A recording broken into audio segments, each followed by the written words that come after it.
ইয়াস, আমাদের বাংলার ইয়াস, মেগাস্টার ইয়াস। যাই হোক, এই হিরোটা একটা নতুন আপকামিং মুভি আসছে, মুভিটার নাম আড়ি বলে।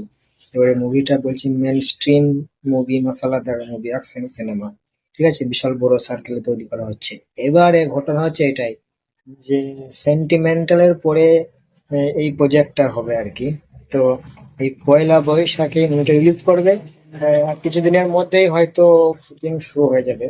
তো মেন বিষয় হচ্ছে এটাই, এই হিরোটা আর চলে না, এ আর চলবে না।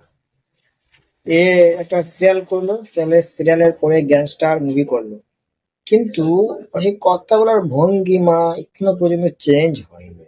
মেন কথা একটাই যে এখনো কথা বলার ভঙ্গিমাটাই চেঞ্জ হয়নি। বুঝতে পেরেছেন? ও চলবে না, ও ও হিরো চলবে না, আমার মতে বলে চলবে না। এবারে ওটা হিরো হিরো ভাব থাকলেই সে হিরো হয়ে যায় না। তার স্টাইলিশ, তার কথা বলার ভঙ্গিমা সবকিছুই চেঞ্জ করতে হয়, কিন্তু ওই হিরোটা চেঞ্জ হয়নি।